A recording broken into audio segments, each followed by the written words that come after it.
Hi friends, stock market learning സീരീസിൻ്റെ മറ്റൊരു എപ്പിസോഡിലേക്ക് എല്ലാവർക്കും സ്വാഗതം. അപ്പോൾ കഴിഞ്ഞ കുറേ ക്ലാസ്സുകളായിട്ട് നമ്മൾ ക്യാൻഡിൽ സ്റ്റിക്സിനെ കുറിച്ചും പ്രൈസ് ആക്ഷൻ ബേസ്ഡ് ആയിട്ടുള്ള ട്രേഡിനെ കുറിച്ചൊക്കെ നമ്മൾ ഡിസ്കസ് ചെയ്തിട്ടുണ്ടായിരുന്നു. ഈ ഒരു വീഡിയോ എന്ന് പറയാൻ പ്യുവർലി ബിഗിനേഴ്സിന് വേണ്ടിയിട്ടാണ് നമ്മൾ ചെയ്യുന്നത്. ഇതുവരെ നമുക്ക് സ്റ്റോക്ക് മാർക്കറ്റിലേക്ക് വന്നിട്ടില്ല, എന്താണ് സ്റ്റോക്ക് മാർക്കറ്റ് എന്ന് അറിയാൻ താല്പര്യമുണ്ട്, ഏതൊക്കെ രീതിയിലാണ് സ്റ്റോക്ക് മാർക്കറ്റിൽ നമുക്ക് ട്രേഡ് ചെയ്യാൻ സാധിക്കുന്നത് എന്നതിനെ കുറിച്ച് മാത്രമാണ് നമ്മൾ ഈ ഒരു വീഡിയോയിൽ ഡിസ്കസ് ചെയ്യുന്നത്. അപ്പോൾ ഓൾറെഡി നിങ്ങൾ സ്റ്റോക്ക് മാർക്കറ്റിൽ ഇൻവെസ്റ്റ്മെൻറ്റും കാര്യങ്ങളൊക്കെ ചെയ്യുന്നവരാണെങ്കിൽ ഈ ഒരു വീഡിയോ സ്കിപ്പ് ചെയ്യാവുന്നതാണ്. അടുത്ത എൻ്റെ FNO സീരീസ് ഉടനെ സ്റ്റാർട്ട് ചെയ്യുന്നതാണ്. അപ്പോൾ ആ ഒരു വീഡിയോയിൽ നിങ്ങൾക്ക് ഫീച്ചർ ആൻഡ് ഓപ്ഷൻസിനെ കുറിച്ചും അവിടെ എങ്ങനെ ട്രേഡ് ചെയ്യാം എന്നുള്ളതിനെ കുറിച്ചൊക്കെ നമ്മൾ ഡിസ്കസ് ചെയ്തു പോകുന്നതാണ്. അപ്പോൾ നമുക്ക് ആദ്യം തന്നെ സ്റ്റോക്ക് മാർക്കറ്റിൻ്റെ ഡെഫിനേഷൻ വായിച്ചുകൊണ്ട് തന്നെ മുന്നോട്ട് പോകുന്നതാണ്. Stock market is A place where shares of publicly listed companies R traded. ഇത്രയേ ഉള്ളൂ. പബ്ലിക്ലി ലിസ്റ്റഡ് ആയിട്ടുള്ള കമ്പനികളുടെ ഷെയർസ് ട്രേഡ് ചെയ്യുന്ന പ്ലേസിനെയാണ് സ്റ്റോക്ക് മാർക്കറ്റ് എന്ന് പറയുന്നത്. അപ്പോൾ നമുക്ക് ഇന്ത്യയിൽ 2 സ്റ്റോക്ക് എക്സ്ചേഞ്ച് ആണുള്ളത്. ഒന്ന് NSE എന്ന് പറയും, നാഷണൽ സ്റ്റോക്ക് എക്സ്ചേഞ്ച്. മറ്റൊന്ന് BSE എന്ന് പറയും, BSE ബോംബെ സ്റ്റോക്ക് എക്സ്ചേഞ്ച്. അപ്പോൾ എന്താണ് NSEയിലും BSEയിലും നടക്കുന്നത് നമുക്ക് നോക്കാവുന്നതാണ്. അപ്പോൾ അതിനു മുന്നേ തന്നെ നമുക്ക് എന്തിനാണ് കമ്പനികൾ അവരുടെ ഷെയർ മാർക്കറ്റിൽ വിൽക്കുന്നത്, ഒരു എക്സാമ്പിൾ പറഞ്ഞുകൊണ്ട് തന്നെ നമുക്ക് മുന്നോട്ട് പോകാവുന്നതാണ്. അപ്പോൾ ഞാൻ ഒരു ഹോട്ടൽ തുടങ്ങുകയാണ്. എൻ്റെ കയ്യിൽ 3 ലക്ഷം രൂപയാണുള്ളത്. അപ്പോൾ 3 ലക്ഷം രൂപയ്ക്ക് ഞാൻ കുറച്ച് സ്ഥലം വാങ്ങി, ഒരു ബിൽഡിങ് കെട്ടി നമ്മളൊരു ഹോട്ടൽ തുടങ്ങുകയാണ്. അപ്പോൾ 3 ലക്ഷം രൂപയുടെ അസറ്റാണ് ഞാൻ ആ ഒരു ബിസിനസ്സിന് വേണ്ടി യൂസ് ചെയ്തിരിക്കുന്നത്. അപ്പോൾ ഈ 3 ലക്ഷം രൂപയുടെ ബിസിനസ് 5 വർഷം കഴിഞ്ഞപ്പോൾ ബിസിനസ് അത്യാവശ്യം വലുതായി, കുറച്ച് അധികം വെറൈറ്റി ഫുഡൊക്കെ സെർവ് ചെയ്യാൻ സാധിച്ചു. ഹോട്ടലിൻ്റെ നെയിം അത്യാവശ്യം ഒരു ബ്രാൻഡഡ് ആയിട്ടുണ്ട്. അപ്പോൾ ഇതുകൊണ്ട് തന്നെ നമ്മുടെ ബിസിനസ് വളരെ വലുതായി. ഒരു 3 ലക്ഷം രൂപ എന്നുള്ളത് 30 ലക്ഷം രൂപ വരെ വാല്യുവേഷനിൽ എത്തി നിൽക്കുന്നുണ്ട്. അപ്പോൾ ഇത്രയും അധികം എഫേർട്ട് എടുത്ത് ഞാൻ എൻ്റെ ഒരു ബിസിനസ് 3 ലക്ഷം രൂപയിൽ നിന്ന് 30 ലക്ഷം രൂപ വാല്യുവേഷനിലുള്ള ഒരു ബിസിനസ് ആക്കി മാറ്റി. ഇനിയും ഈ ബിസിനസ്സിനെ ഒരുപാട് മുന്നോട്ട് കൊണ്ടുപോകും. അപ്പോൾ ഇതിന് നമുക്ക് ഫണ്ട് റേസ് ചെയ്യേണ്ടതായിട്ട് വരുന്നുണ്ട്.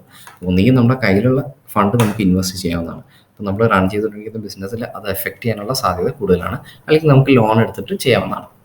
അനദർ വേ എന്ന് പറയുന്നത് നമുക്ക് നമ്മുടെ കമ്പനിയിൽ ഇൻവെസ്റ്റ് ചെയ്യാൻ താല്പര്യമുള്ളവരെ കൊണ്ട് നമുക്ക് നമ്മുടെ കമ്പനിയിലേക്ക് ഇൻവെസ്റ്റ് ചെയ്യിക്കാം എന്നുള്ളതാണ്. അപ്പോൾ ഇൻവെസ്റ്റ് ചെയ്യുക എന്ന് പറയുമ്പോൾ നമുക്ക് അവർക്ക് എന്തെങ്കിലും ഒരു നമ്മുടെ കമ്പനിയിൽ ഇൻവെസ്റ്റ് ചെയ്യുമ്പോൾ നമുക്കൊരു വാല്യുവേഷൻ അവർക്കും കൊടുക്കണ്ടേ, അല്ലെങ്കിൽ ഒരു അസറ്റ് നമുക്ക് അവർക്കും കൊടുക്കണ്ടേ. ഒരു ഹോട്ടലിൽ നമുക്ക് ഒരിക്കലും പകർത്ത് കൊടുക്കാൻ പറ്റില്ല അല്ലേ. 30 ലക്ഷം രൂപ വാല്യുവേഷനുള്ള എൻ്റെ ഈ കമ്പനിയെ ഞാൻ 30,000 ഷെയറുകളാക്കി ഡിവൈഡ് ചെയ്യുകയാണ്. അപ്പോൾ 30,000 ഷെയറുകളിൽ നിന്ന് 20,000 ഷെയറുകൾ എൻ്റെ ഓണർഷിപ്പിലും ബാക്കി 10,000 ഷെയറുകൾ ഞാൻ പബ്ലിക്കിന് വേണ്ടി ഓപ്പൺ ചെയ്ത് കൊടുക്കുകയാണ്. ഞാൻ എൻ്റെ 10,000 ഷെയറുകൾ ഞാൻ സ്റ്റോക്ക് മാർക്കറ്റിൽ വിൽക്കാൻ വെക്കുന്നതിനാണ് IPO എന്ന് പറയുന്നത്. അപ്പോൾ IPO വഴി നമുക്ക് ഈ ഒരു ഷെയറുകൾ നമുക്ക് വാങ്ങാവുന്നതാണ്.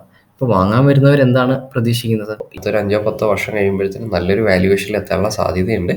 ആ സമയത്ത് നമ്മുടെ കയ്യിലുള്ള സ്റ്റോക്കുകൾ കൂടിയ പ്രൈസിന് വിൽക്കാം എന്നതാണ് ഓരോ ഇൻവെസ്റ്റേഴ്സും ചിന്തിക്കുന്നത്. അതുപോലെ തന്നെ നമ്മൾ പ്രതീക്ഷ കണക്ക് ബിസിനസ് വലുതായി, കോവിഡ് പോലുള്ള സിറ്റുവേഷനൊക്കെ വരുന്ന സമയത്ത് മാർക്കറ്റ് നമ്മൾ പ്രതീക്ഷ കണക്ക് ഗ്രോ ചെയ്തില്ല എന്ന് മാത്രമല്ല, ഉള്ള വാല്യുവേഷൻ അല്ലെങ്കിൽ ഒരു ബിസിനസ്സും നേരെ നടന്നില്ല. അപ്പോൾ എന്താ സംഭവിക്കുക? ചോദിച്ചിരുന്ന സ്റ്റോക്കിൻ്റെ വാല്യൂ കുറഞ്ഞ് വരാനുള്ള സാധ്യതയും ഉണ്ട്. അപ്പോൾ ഇങ്ങനെയാണ് സ്റ്റോക്ക് മാർക്കറ്റിൽ ഒരു സ്റ്റോക്കിൻ്റെ പ്രൈസ് മേളിലേക്കും താഴേക്ക് പോകുന്നത്. അപ്പോൾ ഇവിടെ നിങ്ങളൊരു കാര്യം ശ്രദ്ധിച്ചിട്ടുണ്ടാവും. ഒരിക്കലും IPOയിൽ നമ്മളൊരു സ്റ്റോക്ക് ലിസ്റ്റ് ചെയ്തിട്ടുണ്ടെങ്കിൽ അതിൻ്റെ പ്രൈസ് പിന്നീട് തീരുമാനിക്കുന്നത് ബയേഴ്സും സെല്ലേഴ്സുമാണ്. വാങ്ങാൻ ആൾ കൂടുതലാണെങ്കിൽ പ്രൈസ് മുകളിലേക്ക് പോകും, വാങ്ങാൻ ആളില്ല എന്നുണ്ടെങ്കിൽ പ്രൈസ് താഴേക്ക് വരാനുള്ള സാധ്യത കൂടുതലാണ്. അപ്പോൾ ഇതാണ് സ്റ്റോക്ക് മാർക്കറ്റിൽ സംഭവിക്കുന്നത്. ഇതിനകത്താണ് നമ്മളെപ്പോലുള്ള ട്രേഡേഴ്സിൻ്റെ ഒരു റോള് വരുന്നത്. ഇവിടെ നമുക്ക് 3 തരത്തിൽ ഇൻവെസ്റ്റ് ചെയ്യാവുന്നതാണ്. ഒന്ന്, നമ്മൾ നേരത്തെ പറഞ്ഞ കണക്ക് കമ്പനിയുടെ ഫണ്ടമെൻ്റൽ അനാലിസിസ് ചെയ്തതുകൊണ്ട് നമുക്കൊരു ലോങ് ടൈം പീരീഡിലേക്ക് ഇൻവെസ്റ്റ് ചെയ്യാം. അടുത്ത വരുന്നതെന്ന് പറഞ്ഞു കഴിഞ്ഞാൽ ടെക്നിക്കൽ അനാലിസിസ് വെച്ച് നമുക്ക് ഈ ഒരു കമ്പനിയിൽ ഇൻവെസ്റ്റ് ചെയ്യാം. ടെക്നിക്കൽ അനാലിസിസ് വെച്ച് ഇൻവെസ്റ്റ് ചെയ്യുന്നതിനെയാണ് ഷോർട്ട് ടൈം ഇൻവെസ്റ്റേഴ്സ് എന്ന് പറയുന്നത്. ഷോർട്ട് ടൈം ഇൻവെസ്റ്റേഴ്സിൽ 2 ടൈപ്പാണ് വരുന്നത്. ഒന്ന് സ്വിംഗ് ട്രേഡേഴ്സും അതേപോലെ തന്നെ ഇൻട്രാഡേ ട്രേഡേഴ്സും. ഇത്രയും ഓപ്പർച്യൂണിറ്റീസ് ആണ് ഒരു ട്രേഡർ എന്ന നിലയിൽ നമുക്ക് സ്റ്റോക്ക് മാർക്കറ്റ് തരുന്നത്. അപ്പോൾ നമുക്ക് ഈ ഒരു കമ്പനിയുടെ സ്റ്റോക്കുകൾ വാങ്ങാനും വിൽക്കാനും വേണ്ടിയിട്ട് നമുക്ക് ഒരിക്കലും NSEയിൽ ചെന്നിട്ട് എനിക്ക് ഈ ഒരു കമ്പനിയുടെ എനിക്ക് വാങ്ങണം എന്ന് പറയാൻ കഴിയില്ല അല്ലേ. അപ്പോൾ അതിന് വേണ്ടിയിട്ട് നമുക്കൊരു ബ്രോക്കറിനെ ആവശ്യമാണ്. അപ്പോൾ നമുക്കിവിടെ മാർക്കറ്റിൽ ഒരുപാട് ബ്രോക്കർമാർ അവൈലബിൾ ആണ്. അപ്പോൾ ഈ ബ്രോക്കർ വഴി നമുക്കൊരു ഡിമാറ്റ് അക്കൗണ്ട് ഓപ്പൺ ചെയ്താൽ മാത്രമേ ഷെയറുകൾ വാങ്ങാനും വിൽക്കാനും ഒക്കെ സാധിക്കുള്ളൂ. പിന്നെ നമ്മൾ ഈ വാങ്ങിയ കമ്പനിയുടെ ഷെയർ ഡിജിറ്റൽ ഫോർമാറ്റിൽ നമ്മൾ സേവ് ചെയ്ത് വെക്കുന്ന അക്കൗണ്ടിനെയാണ് ഡിമാറ്റ് അക്കൗണ്ട് എന്ന് പറയുന്നത്. അപ്പോൾ അതിൻ്റെ ഡെഫിനേഷനൊക്കെ നമ്മളിവിടെ കൊടുത്തിട്ടുണ്ട്, ഒന്ന് വായിച്ചു നോക്കാവുന്നതാണ്. അപ്പോൾ നിങ്ങൾക്ക് ഇത്രയും മനസ്സിലായി. നിങ്ങൾക്ക് ഒരു സ്റ്റോക്ക് മാർക്കറ്റിലേക്ക് പാർട്ടിസിപ്പേറ്റ് ചെയ്യണമെങ്കിൽ ഏറ്റവും ആദ്യം വേണ്ടത് ഒരു ഡിമാറ്റ് അക്കൗണ്ട് ആണ്. അപ്പോൾ ബ്രോക്കറിൻ്റെ അടുത്ത് നിന്ന് നിങ്ങൾക്ക് ഡിമാറ്റ് അക്കൗണ്ട് ഫ്രീ ആയിട്ട് ഓപ്പൺ ചെയ്യാവുന്നതാണ്. നമ്മൾ യൂസ് ചെയ്യുന്ന ബ്രോക്കേഴ്സിൻ്റെ ഡിമാറ്റ് അക്കൗണ്ട് ഓപ്പൺ ചെയ്യാനുള്ള ലിങ്ക് ഇവിടെ താഴെ ഡിസ്ക്രിപ്ഷൻ ബോക്സിൽ കൊടുത്തിട്ടുണ്ട്. അപ്പോൾ നിങ്ങൾ ആ വഴി ലിങ്ക് വഴി നിങ്ങൾക്ക് അക്കൗണ്ട് ഓപ്പൺ ചെയ്യാവുന്നതാണ്. എന്താണ് സ്വിംഗ് ട്രേഡ്, എന്താണ് ഇൻട്രാഡേ ട്രേഡ് എന്ന് നമുക്ക് നോക്കാവുന്നതാണ്. സ്വിംഗ് ട്രേഡ് എന്ന് പറയുന്നത് ഇത്രയേ ഉള്ളൂ. പ്രൈസ് ചെറുതായിട്ടൊരു ഡിപ്പിലേക്ക് വരുന്ന സമയത്ത് നമ്മൾ ഇൻവെസ്റ്റ് ചെയ്ത് അടുത്തൊരു റെസിസ്റ്റൻസ് ഏരിയയിലേക്ക് പോകുന്ന സമയത്തുണ്ട് നമ്മൾ പ്രോഫിറ്റ് ബുക്ക് ചെയ്ത് മാറി നിൽക്കുന്നതിനെയാണ് സ്വിംഗ് ട്രേഡ് എന്ന് പറയുന്നത്. അപ്പോൾ അത് നമ്മൾ എപ്പോഴാണ് അത് യൂസ് ചെയ്യുന്നതെന്ന് വെച്ച് കഴിഞ്ഞാൽ നമ്മൾ പഠിച്ച പ്രൈസ് ആക്ഷൻ പാറ്റേൺസോ അല്ലെങ്കിൽ കാൻഡിൽ സ്റ്റിക്സിൻ്റെ ഒക്കെ ബേസ് ചെയ്തിട്ടായിരിക്കും ഒരു എൻട്രി പ്ലാൻ ചെയ്യുന്നത്. നമുക്കിതൊക്കെ ഇന്ന് ചാർട്ടിൽ പോയി കുറച്ചുകൂടെ വ്യക്തമായിട്ട് മനസ്സിലാക്കാവുന്നതാണ്. ഇത് റിലയൻസിൻ്റെ ചാർട്ടാണ്. അപ്പോൾ നമ്മൾ നേരത്തെ പഠിച്ച പ്രൈസ് ആക്ഷൻ ബേസ് ചെയ്തിട്ട് ഒരു സപ്പോർട്ട് റെസിസ്റ്റൻസ് നമുക്ക് ഇതിനൊക്കെ വരയ്ക്കാവുന്നതാണ്. അപ്പോൾ ഒന്നിലധികം തവണ ഇതിനൊക്കെ പ്രൈസ് ആ ഒരു ഏരിയയിൽ ഒന്ന് ബൗൺസ് ബാക്ക് ചെയ്ത് മേളിലേക്ക് പോകാനുണ്ടെങ്കിൽ അതൊരു സപ്പോർട്ടായിട്ടും, അതേപോലെ തന്നെ മേളിൽ ചെന്നിട്ട് എപ്പോഴെങ്കിലും റിജക്ഷൻ ചെയ്യുന്നുണ്ടെങ്കിൽ 1-2 തവണ റിജക്റ്റ് ചെയ്യുന്നുണ്ടെങ്കിൽ അതൊരു റെസിസ്റ്റൻസ് ആയിട്ടും ആക്ട് ചെയ്യുന്നതാണ്. സപ്പോർട്ട് ഏരിയയിൽ എപ്പോഴെങ്കിലും പ്രൈസിന് കിട്ടുമ്പോൾ നമുക്ക് അവിടെ ഇൻവെസ്റ്റ് ചെയ്ത് അടുത്തൊരു റെസിസ്റ്റൻസ് ഏരിയയിലേക്ക് പോകുന്ന ആ ഒരു ടൈം പീരീഡിൽ നമുക്ക് എക്സിറ്റ് ചെയ്ത് മാറി നിൽക്കാവുന്നതാണ്. അപ്പോൾ ഇതിനെയാണ് നമ്മൾ സ്വിംഗ് ട്രേഡേഴ്സ് എന്ന് പറയുന്നത്. ഒരു സ്റ്റോക്കിൽ ഇൻവെസ്റ്റ് ചെയ്തു 1-2 ദിവസത്തേക്കോ അല്ലെങ്കിൽ 2-3 ആഴ്ചയിലേക്കോ മാസങ്ങൾക്കോ വേണ്ടി മാത്രം നമ്മൾ ഇൻവെസ്റ്റ് ചെയ്യുന്നതിനെയാണ് സ്വിംഗ് ട്രേഡ് എന്ന് പറയുന്നത്. അപ്പോൾ ഇൻട്രാഡേ ട്രേഡ് എന്താണെന്ന് നമുക്ക് നോക്കാം. ഇൻട്രാഡേയുടെ അഡ്വാൻറ്റേജും ഡിസഡ്വാൻറ്റേജും എന്താണെന്ന് നോക്കിയിട്ട് നമുക്ക് മുന്നോട്ട് പോകാവുന്നതാണ്. ഫസ്റ്റ് വരുന്ന ഓവർനൈറ്റ് റിസ്കുകളൊന്നും തന്നെ നമുക്ക് ഇൻട്രാഡേ ട്രേഡിൽ ഉണ്ടാവണം ഇല്ല. നമ്മൾ മോർണിംഗ് സെഷൻ ട്രേഡിംഗ് സെഗ്മെന്റിൽ ട്രേഡിംഗ് ടൈം പീരീഡിൽ തന്നെ നമ്മൾ എൻട്രി എക്സിറ്റ് ഒക്കെ പ്ലാൻ ചെയ്യുന്നതുകൊണ്ട് തന്നെ ഓവർനൈറ്റ് ഒരു പൊസിഷനും ഹോൾഡ് ചെയ്യേണ്ട ആവശ്യം വരാറില്ല. അതുകൊണ്ട് തന്നെ ഓവർനൈറ്റ് റിസ്ക് നമുക്ക് അവോയ്ഡ് ചെയ്യാൻ സാധിക്കും. സെക്കൻഡ് വരുന്നത് ലിവറേജ് ആണ്. എന്താണ് ലിവറേജ് എന്ന് ചോദിച്ചു കഴിഞ്ഞാൽ, നിങ്ങളുടെ കയ്യിൽ 1000 രൂപയെ ട്രേഡ് ചെയ്യാൻ ഉള്ളൂ എന്നുണ്ടെങ്കിൽ നമ്മുടെ ബ്രോക്കർ അതിനോടൊപ്പം തന്നെ 5x ടൈംസ് നമുക്ക് ലിവറേജ് തരുന്നുണ്ടാവും. അതായത് 1000 രൂപയിൽ നിന്ന് നിങ്ങൾക്ക് 5000 രൂപ വരെയുള്ള സ്റ്റോക്കുകൾ വാങ്ങാനും വിൽക്കാനും സാധിക്കും. അപ്പോൾ ഇതാണ് നമുക്ക് ഇൻട്രാഡേയിൽ വരുന്ന അഡ്വാൻറ്റേജ്. ഡിസഡ്വാൻറ്റേജ് എന്താണെന്ന് വെച്ച് കഴിഞ്ഞാൽ, ഇൻട്രാഡേയിൽ നമുക്ക് ട്രേഡിംഗ് ടൈം വളരെ കുറവാണ്. മാർക്കറ്റ് ഓപ്പൺ ചെയ്ത് 9:15-നും ക്ലോസ് ചെയ്യുന്ന 3:15-നും ആയതുകൊണ്ട് തന്നെ ആ ഒരു ടൈം പീരീഡിൽ തന്നെ നമ്മൾ പ്രോഫിറ്റും ലോസും ബുക്ക് ചെയ്യേണ്ട ആവശ്യം വരാറുണ്ട്. അതുകൊണ്ട് തന്നെ ഹൈ വോളറ്റിലിറ്റിയും എഫക്റ്റ് ചെയ്യാനുള്ള സാധ്യതയും ഉണ്ടാവാറുണ്ട്. നമുക്കിതൊക്കെ ഇന്ന് ചാർട്ടിൽ പോയി കുറച്ചുകൂടെ വ്യക്തമായിട്ട് മനസ്സിലാക്കാവുന്നതാണ്. 10th January 2023 നമ്മൾ ഈ ഒരു വീഡിയോ ഷൂട്ട് ചെയ്യുന്നത്. അപ്പോൾ അന്നത്തെ ദിവസത്തെ ട്രേഡിംഗ് സെഗ്മെൻറ്റ് നമുക്ക് ഈ ഒരൊറ്റ സിംഗിൾ ക്യാൻഡിൽ നമുക്കിവിടെ കാണാൻ സാധിക്കും. അതൊരു ഡേ ചാർട്ടാണ്. ഒരു ഡേ ക്യാൻഡിലായിട്ട് നമുക്ക് കൺസിഡർ ചെയ്യാവുന്നതാണ്. ക്യാൻഡിൽ ഈ ഒരു ടൈം ഫ്രെയിം വെച്ചുകൊണ്ട് നമുക്ക് ഒരിക്കലും ഒരു ഇൻട്രാഡേ ട്രേഡിൽ എൻട്രി എക്സിറ്റ് ഒന്നും പ്ലാൻ ചെയ്യാൻ സാധിക്കില്ല. നമ്മൾ ടൈം ഫ്രെയിം അതിനനുസരിച്ച് മാറ്റി കൊടുക്കാവുന്നതാണ്. അപ്പം നമുക്ക് ക്യാൻഡിൽ സ്റ്റിക്സ് ചാർട്ടിനെ ഏതൊരു ടൈം ഫ്രെയിമിലേക്ക് മാറ്റിയാലും നമുക്ക് ആ ഒരു ടൈം ഫ്രെയിമിൽ അവൈലബിൾ ആയിട്ടുള്ള പാറ്റേൺസും അതേപോലെ തന്നെ ക്യാൻഡിൽ സ്റ്റിക്സ് കൺഫർമേഷനൊക്കെ നമുക്ക് കിട്ടുന്നതാണ്. ഇപ്പോൾ ഇൻട്രാഡേയിൽ നമ്മൾ ഏറ്റവും കൂടുതൽ യൂസ് ചെയ്യുന്നത് 3 മിനിറ്റ്സും 5 മിനിറ്റ്സും 50 മിനിറ്റ്സും ഒക്കെയാണ്. നിങ്ങളുടെ കംഫർട്ട് അനുസരിച്ച് നിങ്ങൾക്ക് അത് യൂസ് ചെയ്യാവുന്നതാണ്. ഒരിക്കൽ നിങ്ങളത് യൂസ് ചെയ്യാൻ സ്റ്റാർട്ട് ചെയ്ത് ഒരു ബാലൻസ് ആയി കഴിഞ്ഞാൽ പിന്നീട് അതിൽ നിന്ന് മാറാതെ അത് തന്നെ കണ്ടിന്യൂ ചെയ്യാൻ വേണ്ടി ശ്രമിക്കുക. ഞാൻ യൂസ് ചെയ്യുന്നത് 5 മിനിറ്റ്സ് ആണ്. അപ്പോൾ 5 മിനിറ്റ്സ് ക്യാൻഡിലേക്ക് മാറ്റുമ്പോൾ നമ്മൾ നേരത്തെ കണ്ട ആ ഒരു ട്രേഡിംഗ് ഒരൊറ്റ സിംഗിൾ ക്യാൻഡിൽ ഇത്രയും ഒരു ലെങ്തി ആയിട്ടുള്ള ഒരു ട്രേഡിംഗ് സെക്ഷനായിട്ട് നമുക്ക് ഇവിടെ കാണാൻ സാധിച്ചു. അപ്പോൾ മാർക്കറ്റിൽ ഓരോ 5 മിനിറ്റ്സിലും എന്താണ് സംഭവിച്ചതെന്ന് നമുക്കിവിടെ കാണാൻ സാധിക്കും.